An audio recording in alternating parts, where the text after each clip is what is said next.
मैं यहाँ पे बेसिक ऑब्जेक्ट ओरिएंटेड का कॉन्सेप्ट एक बार डिस्कस कर लेता हूँ। इसमें मेनली है क्लास और ऑब्जेक्ट और फिर पब्लिक और प्राइवेट एक्सेस स्पेसिफायर्स। उसके बाद मैं डिस्कस कर लूँगा इनकैप्सुलेशन देख लेंगे एक बार, और फिर कंस्ट्रक्टर, और फिर देख लेंगे कौन सा डिस्ट्रक्टर, फिर दिस पॉइंटर, और static member variables and functions, फिर लास्ट में फ्रेंड क्लास और फ्रेंड फंक्शंस। ये सब देख लेंगे, बाकी उतना इम्पोर्टेंट नहीं लग रहा है मुझे, तो स्टार्ट कर लेते हैं क्लास और क्लास का मेंबर से। तो कोई अगर तेरे से पूछे कि क्लास क्या है तो तू बोलेगी कि ये एक डेटा टाइप है। तो ये कौन सा टाइप का डेटा टाइप है? तो ये यूज़र डिफाइंड डेटा टाइप है। जैसे इंट होता है तो इंट प्रिमिटिव टाइप है, वैसे ही क्लास मैं अपना एक डेटा टाइप डिफाइन कर सकता हूँ। जैसे मैं स्ट्रक्चर डिफाइन कर सकता था सी में, वैसे ही मैं क्लास डिफाइन कर सकता हूँ। तो क्लास और ऑब्जेक्ट में फिर क्या डिफरेंस हुआ? क्लास एक डेटा टाइप है और ऑब्जेक्ट उसका एक इंस्टेंस है। जैसे एक तुम इंटीजर क्रिएट करती हो तो इंटीजर एक टाइप है और इंट एक्स लिखते हैं, इसका मतलब है कि एक्स में एक ऑब्जेक्ट क्रिएट कर रहा हूँ जो कि इंटीजर टाइप का है। तो क्लास और ऑब्जेक्ट में ये डिफरेंस है। तो क्लास एक टेम्पलेट की तरह हुआ, उसको सेम पैटर्न फॉलो करके मैं डिफरेंट ऑब्जेक्ट सिमिलर टाइप का क्रिएट कर सकता हूँ। तो वो हुआ क्लास और ऑब्जेक्ट में डिफरेंस। तो तुम्हें पता ही है कि ये मेंबर फंक्शंस होता है और फिर वेरिएबल्स होता है, पब्लिक प्राइवेट कुछ भी कर सकते हैं। अगर मुझे हाइड करना है डेटा को तो मैं प्राइवेट कर देता हूँ, अगर मुझे चाहिए कि सभी देख सकते हैं तो मैं उसको पब्लिक कर सकता हूँ। तो डिपेंडिंग ऑन रिक्वायरमेंट क्या है उस हिसाब से। तो जैसा मैंने बोला पब्लिक और प्राइवेट कर सकते हैं, और ये सब तुझे पता ही है, इसमें कुछ खास नहीं है। फिर मैं एक बार देख लेता हूँ। हाँ, इसका क्विज में देखते हैं क्या बोल रहा है कि पब्लिक मेंबर क्या होता है। तो public member is a member of a class that can be accessed bye anyone. Private member केवल मैं उसके फंक्शन के अंदर से ही कॉल कर सकता हूँ, एक्सेस कर सकता हूँ। एक्सेस स्पेसिफायर 3 टाइप का होगा, पब्लिक, प्राइवेट एंड प्रोटेक्टेड।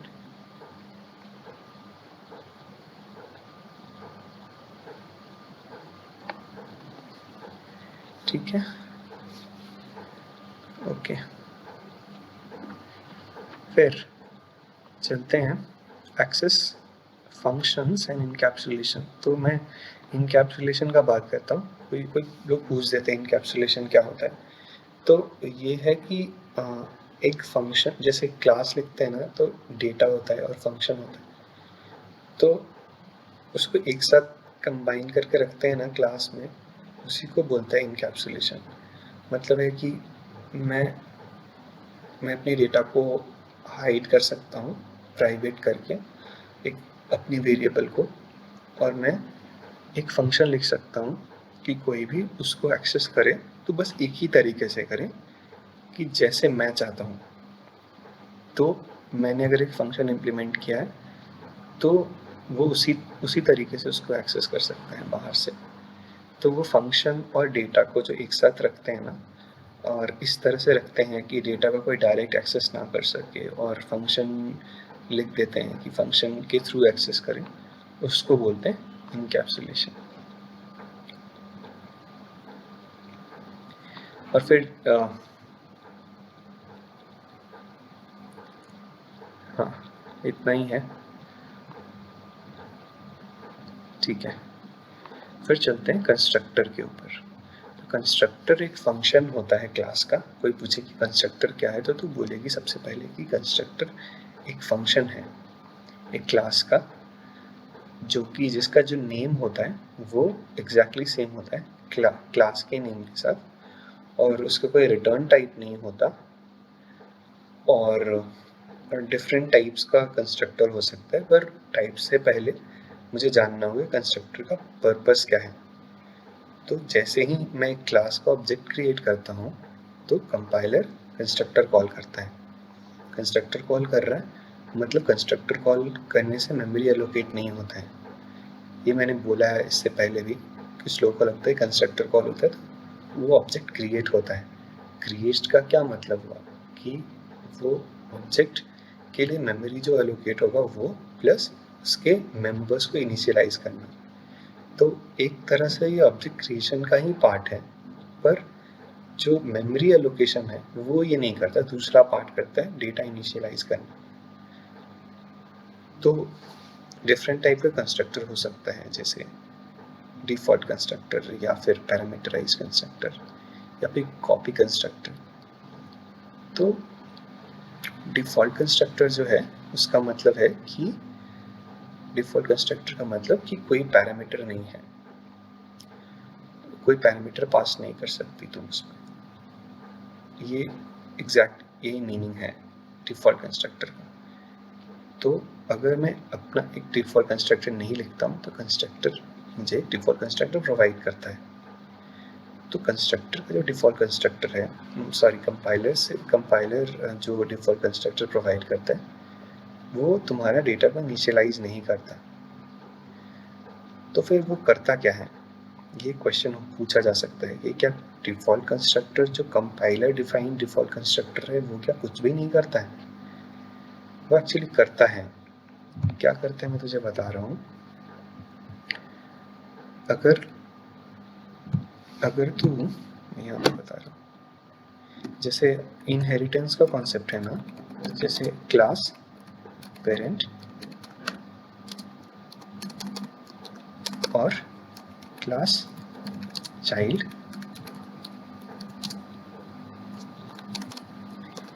और दोनों का सपोज कुछ कंस्ट्रक्टर है। मैंने इसमें कुछ कंस्ट्रक्टर नहीं बनाया, इसमें मैं बना रहा हूँ।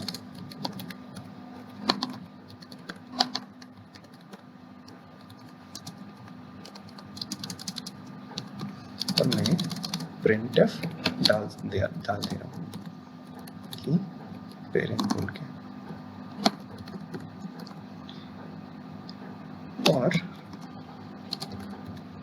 इसके बाद मैं क्या कर रहा हूँ, मैं इसको इनहेरिट कर रहा हूँ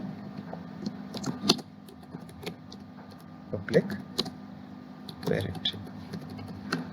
अब क्या है कि जब मैं इसका ऑब्जेक्ट बनाऊंगा चाइल्ड का, चाइल्ड सी, तो हम लोगों ने डिस्कस किया था ना कि चाइल्ड सी करने से पहले चाइल्ड का कंस्ट्रक्टर कॉल करने जाएगा, पर चाइल्ड के कंस्ट्रक्टर में जो कि हिडन है, मतलब कंपाइलर प्रोवाइडेड है, तो यहाँ से अगर मैं कुछ भी ना, इसमें कुछ नहीं है कोड, डेटा इनिशियलाइज नहीं हो रहा है इसमें।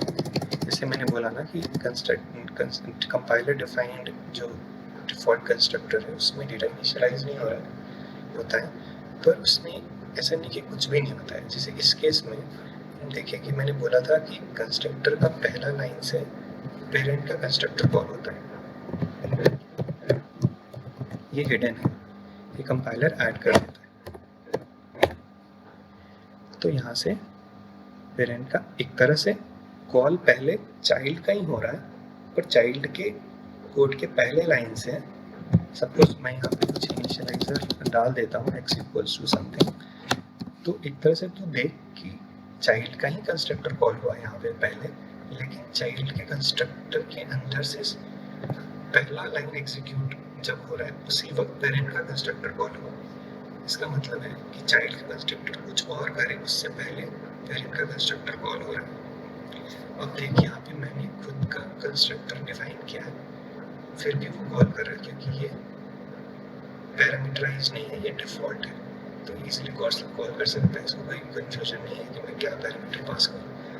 तो जब मैं यहाँ से ऑब्जेक्ट बनाता हूँ इसका, तो देखिए कि जब रन करेगी तो ये पैरामीटर प्रिंट कर देगा, क्योंकि इसके अंदर से ये कंस्ट्रक्टर कॉल हो जाएगा। इसका मतलब ये है कि ऐसा नहीं कि डिफ़ॉल्ट कंस्ट्रक्टर कुछ भी नहीं करता, डेटा इनिशियलाइज नहीं करता, ये बोल सकते हैं एक तरह से। जो कंपाइलर डिफाइंड है वो वाला, अगर मैं खुद से डिफाइन करूँ एक डिफ़ॉल्ट कंस्ट्रक्टर, तो इजीली उसमें मैं अपने वेरिएबल्स को इनिशियलाइज कर सकता हूँ, जैसे इंट, जैसे x equals to 0, y equals to 0, और मैं 0 के अलावा भी कुछ वैल्यू दे सकता हूँ, ऐसा नहीं कि नहीं दे सकता। जैसे मैं z इक्वल टू, अगर मैं चाहता हूँ कि z 5 से स्टार्ट हो तो 5 से ही इनिशियलाइज हो जाएगा, ये मैं अपने कंस्ट्रक्टर को वैसे लिख सकता हूँ। तो ये है, तो ये हुआ। और पैरामीटराइज कंस्ट्रक्टर बहुत ही सिंपल है कि जिसमें मैं यूज़र, मतलब मैं बाहर से अगर कुछ पैरामीटर के ऊपर पास करके मैं अगर कुछ डेटा इनिशियलाइज करना चाहता हूँ तो वो है, मतलब फिक्स नहीं है, मैं कुछ भी पैरामीटर देके अपने ऑब्जेक्ट को इनिशियलाइज कर सकता हूँ। डिफ़ॉल्ट कंस्ट्रक्टर में जैसे यहाँ पे फिक्स्ड है ना कि x और y को मैंने एक तरीके से इनिशियलाइज कर दिया, पर मैं अगर पैरामीटराइज रखूँ तो मैं वेरिएबल पास करके इसका वैल्यू को इनिशियलाइज कर सकता हूँ। तो ये एक बेनिफिट हो जाता है वहाँ से। ओके, तो वो हो गया। और चलते हैं हम लोग डिस्ट्रक्टर की तरफ। तो डिस्ट्रक्टर क्या होता है कि इसका भी नेम सेम होता है, पर इसके पहले ये वाला चीज़ ऐड करना पड़ता है, क्योंकि नहीं तो फ़र्क नहीं समझेगा कंपाइलर की डिस्ट्रक्टर है या कंस्ट्रक्टर है। तो इस चीज़ को पहले ऐड करना पड़ता है। तो डिस्ट्रक्टर का पर्पस क्या है? जैसे कंस्ट्रक्टर का पर्पस है कि क्लास के मेंबर्स को इनिशियलाइज करना, वैसे ही डिस्ट्रक्टर का पर्पस है अनइनिशियलाइज करना, क्लीन अप करना। पर नॉर्मल केस पे अगर मैं एक इंट x रखता हूँ क्लास में, तो उसको अगर मैंने 5 से इनिशियलाइज किया कंस्ट्रक्टर में, तो ज़रूरत नहीं है कि डिस्ट्रक्टर में मैं जाकर उसको अनइनिशियलाइज करूँ, मतलब अनइनिशियलाइज करने का मतलब ही नहीं। तो फिर मैं करूँगा क्या डिस्ट्रक्टर में मैं ये कर सकता हूँ कि सपोज मैं एक डायनामिकली एलोकेटेड डेटा रखता हूँ, जैसे यहाँ पे इंट एरे है, और मैं अगर कंस्ट्रक्टर में इसको न्यू करके क्रिएट करता हूँ तो मुझे इसको डिलीट करना चाहिए डिस्ट्रक्टर। तो जैसे ही मतलब ऑब्जेक्ट आउट ऑफ स्कोप जाएगा तो क्या होता है, डिस्ट्रक्टर कॉल होता है, और डिस्ट्रक्टर कॉल होगा तो अगर मैं इसको यहाँ पे डिलीट कॉल ना करूँ तो मेरा ऑब्जेक्ट तो डिलीट हो जाएगा, पर मेरा जो ऑब्जेक्ट जिस मेमोरी को, ऑब्जेक्ट का एक मेंबर जिस मेमोरी को पॉइंट कर रहा है वो एक अलग मेमोरी है। तो वो अगर मैं डीएलोकेट ना करूँ तो मेरा ऑब्जेक्ट के लिए जो मेमोरी एलोकेट हुआ है वो तो डीएलोकेट हो जाएगा, पर मेरा ऑब्जेक्ट के अंदर से जो एक मेंबर है, जो एक पॉइंटर है, जो एक मेमोरी को पॉइंट कर रहा था, वो यहाँ पे जो मैंने मेमोरी क्रिएट किया न्यू करके, वो डीएलोकेट नहीं हुआ। तो उसके लिए मुझे, अगर मैं कोड लिख दूँ मैं डिस्ट्रक्टर में डिलीट करने का, तो जैसे मुझे कुछ सोचना नहीं पड़ेगा। फिर जैसे ही ऑब्जेक्ट वो आउट ऑफ स्कोप जाता है, अपने आप डिस्ट्रक्टर कॉल होगा और अपने आप डीएलोकेट हो जाएगा। तो ये बहुत सिंपल कर देता है। तो डिस्ट्रक्टर का ये मतलब है कि बोल सकते हो कि अनइनिशियलाइज करते हैं, मतलब क्लीन अप करते हैं ऑब्जेक्ट को, ऑब्जेक्ट के मेंबर्स को। ये है ओके। अब जो नेक्स्ट टॉपिक है दिस पॉइंटर, तुमने सुना होगा शायद से। अगर जैसे एक फंक्शन है ना, तो अगर फंक्शन के अंदर मैं दिस पॉइंटर यूज़ करूँ, मतलब क्लास का एक फंक्शन है मेंबर फंक्शन, उसके अंदर मैं अगर दिस पॉइंटर यूज़ करूँ, मतलब है कि ये जिस ऑब्जेक्ट के लिए ये फंक्शन कॉल हो रहा है उसका पॉइंटर, मतलब उसको पॉइंट कर रहा होगा ये। तो इसका यहाँ पे तो कुछ यूज़ नहीं है, मैं देखता हूँ बाहर कहीं पे यूज़ हो रहा है कि नहीं। जैसे यहाँ देख, एक एक मेंबर फंक्शन है या फिर कंस्ट्रक्टर ही है, तो अगर मैं इसमें एक वेरिएबल पास करता हूँ, पैरामीटर पास करता हूँ डेटा बोल के, और अगर क्लास का भी मेंबर का नाम डेटा ही है, तो मैं कैसे डिफरेंशिएट करूँगा? तो उसके लिए एक है कि अगर मैं अगर इसमें यहाँ पे डेटा लिखता हूँ बस डायरेक्ट, तो ये अगर इसमें मैं कुछ चेंज करता हूँ तो ये बस लोकल वेरिएबल में चेंज होगा, इसमें ना कि इसमें। तो उसके लिए मुझे चाहिए कि फिर कैसे मैं इसको एक्सेस करूँ। इसको एक्सेस करने के लिए मुझे दिस एरो डेटा करना होगा। दिस मतलब कि पॉइंटर टू दिस ऑब्जेक्ट जिसके लिए ये फंक्शन कॉल हुआ है। तो अगर पॉइंटर है तो एरो करके एक्सेस करते हैं ना, तो इसलिए हम लोग दिस एरो डेटा करते हैं।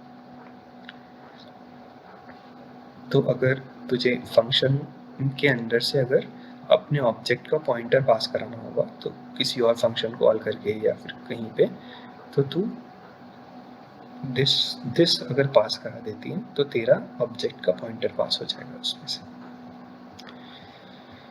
ये है दिस का कॉन्सेप्ट। फिर आता है स्टैटिक मेंबर वेरिएबल्स। तो स्टैटिक का हम लोगों ने बहुत सारा यूज़ देखा है। सी में हम लोगों ने देखा कि अगर एक, जैसे यहाँ पे लिखा हुआ है, एक लोकल वेरिएबल अगर रहता है, तो अगर मैं इसको फंक्शन के अंदर इसको डिफाइन करता हूँ और फंक्शन कॉल करता हूँ, तो ये बार बार इनिशियलाइज नहीं होता, बार बार डिफाइन नहीं होता। इसके लिए मेमोरी एक ही बार एलोकेट होता है। एक बार क्यों एलोकेट होता है? क्योंकि जब तक ये प्रोग्राम रन करेगा तब तक ये मेमोरी डीएलोकेट नहीं होता। एक बार अगर ये डीएलोकेट नहीं होगा तो उसको एलोकेट करने का भी ज़रूरत नहीं पड़ेगा। तो मतलब है कि स्टैटिक कर देने से, अगर मैं इवन इफ कि ये एक लोकल वेरिएबल है, अगर मैं इसको स्टैटिक करूं तो क्या होगा, जब तक ये प्रोग्राम रन करेगा मेमोरी डीएलोकेट नहीं होगा। तो इससे मेरा ये हो रहा है कि मैं बार बार फंक्शन कॉल कर रहा हूँ तो ये बार बार जीरो से इनिशियलाइज नहीं हो रहा है। पहला लाइन को ये बार बार एग्जीक्यूट नहीं करेगा और हर बार ये सेकेंड लाइन पे चला जाएगा, क्योंकि पहला लाइन को करने से ये डिफाइन हो जाएगा। बार बार डिफाइन होना मतलब मेमोरी एलोकेट करना। तो मैं एक ही वेरिएबल के लिए बार बार मेमोरी एलोकेट नहीं करूँगा अगर ये ऑलरेडी एलोकेटेड है तो ये तो एक यूज़ हुआ। फिर एक दिन मैंने बोला था कि अगर जैसे ग्लोबल वेरिएबल होता है, तो ग्लोबल वेरिएबल को मैंने बोला था ना कि दूसरे फाइल से भी एक्सेस कर सकते हैं, तो उसको रोकने के लिए कि दूसरी फाइल से मैं एक्सेस ना कर पाऊँ, उसके लिए मैं स्टैटिक ग्लोबल कर सकता हूँ। तो उसकी वजह से वो उसका स्कोप उस फाइल तक ही लिमिट कर देते हैं। तो वो एक और यूज़ हुआ। फिर और एक यूज़ हो सकता है तुम्हारा यहाँ पे, जैसे मेंबर फंक्शन और मेंबर वेरिएबल का। तो मेंबर वेरिएबल में जैसे अगर नॉर्मल वेरिएबल लिखते हैं जो स्टैटिक नहीं यूज़ करते हैं, तो क्या होता है कि मुझे ये ऑब्जेक्ट से ये एसोसिएटेड होता है। मैं बार बार ऑब्जेक्ट क्रिएट करता हूँ तो हर ऑब्जेक्ट के लिए इसके लिए एक मेमोरी एलोकेट होगा। जैसे m वैल्यू है, तो अगर मैं ये क्रिएट करूँ पहला ऑब्जेक्ट, उसके लिए भी एक इसका कॉपी क्रिएट होगा इसका, और जब मैं सेकंड ऑब्जेक्ट क्रिएट करूँगा तो उसके लिए भी एक कॉपी क्रिएट होगा, यहाँ इसका एक कॉपी बनेगा, मेमोरी एलोकेट होगा अलग अलग। और अगर मैं स्टैटिक कर दूँ तो ये अलग अलग क्रिएट नहीं होगा, ये एक बार होगा। तो स्टैटिक क्यों हैं? करते इसलिए हैं कि अगर मैं कोई एक इन्फॉर्मेशन को चाहूँ कि वो शेयर्ड हो, एक क्लास का ही एक इन्फॉर्मेशन है, मैं क्लास के साथ उसको बाइंड करना चाहता हूँ, मैं उसको ग्लोबल वेरिएबल नहीं बनाना चाहता, पर क्योंकि वो क्लास से ही रिलेटेड कुछ इन्फॉर्मेशन है, क्लास का मेंबर फंक्शंस के लिए ही वो एक्सेस करने का चीज़ है, बाहर वाले के लिए यूज़ करने का कोई मतलब नहीं बनता, तो मैं उसके लिए क्लास से ही एसोसिएट करके उसको क्लास में डाल देता हूँ। ये एक बात है। तो क्या होगा कि मैं अगर कोई इन्फॉर्मेशन क्लास से रिलेटेड इन्फॉर्मेशन है और मैं अगर उसको शेयर करवाना चाहता हूँ बिटवीन ऑल द ऑब्जेक्ट्स, तो मैं उसको स्टैटिक कर सकता हूँ, जैसे यहाँ पे इसने किया है। तो स्टैटिक जब भी करेंगे ना तो उसको ग्लोबली ऐसे डिफाइन करना पड़ता है, क्योंकि मैं ऑब्जेक्ट के थ्रू उसको डिफाइन नहीं करना चाहता हूँ। अगर ऑब्जेक्ट के थ्रू करने से क्या होगा कि एक हर का एक डिफरेंट कॉपी बनता है ना, तो मैं इसको, क्योंकि ये क्लास से एसोसिएटेड है नहीं कि एक ऑब्जेक्ट से, तो मैं इसको ऐसे ग्लोबली डिफाइन करते हैं। मतलब ये करने से क्या होता है, अगर मैं कोई ऑब्जेक्ट ना भी क्रिएट करूँ तब भी ये मेरा इसके लिए मेमोरी एलोकेट हो रहा है और ये 1 से इनिशियलाइज हो रहा है यहाँ पर। अब मैं ऑब्जेक्ट क्रिएट करके उसको एक्सेस कर सकता हूँ। अगर मैं उसमें कुछ चेंज करूँ सपोज, तो ये एक शेयर्ड मेमोरी है जहाँ से ये जाके चेंज हो गया। तो मैं दूसरा ऑब्जेक्ट से अगर एक्सेस करूँ, वो भी वहीं से जाके एक्सेस करेगा, सेम मेमोरी लोकेशन से। इसीलिए क्या होगा कि सेम ही वैल्यू मिलेगा, मतलब डिफरेंट चेंज होके वैल्यू मिलेगा। पहले ऑब्जेक्ट ने अगर चेंज किया तो वो दूसरे को भी दिखेगा वो चेंज। तो एक तरह से देख कि ये डेटा शेयर्ड हो गया। ये वाला ध्यान रखना है कि ऐसे ग्लोबली उसको डिफाइन करते हैं एक बार, और हर ऑब्जेक्ट के साथ नहीं कर सकते हैं। और एक और चीज़ है, मैं इसको यहाँ पे ऑब्जेक्ट के साथ डॉट करके भी एक्सेस कर सकता हूँ, या फिर मैं क्लास नेम के साथ कोलन कोलन करके भी एक्सेस कर सकता हूँ, जैसे यहाँ पे किया है उस तरह से मैं मेन के अंदर वैसे एक्सेस कर सकता हूँ।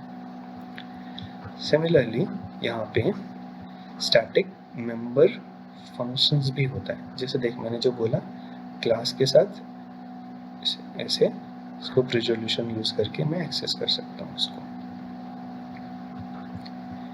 फिर एक और जो चीज़ होगा, स्टैटिक फंक्शन।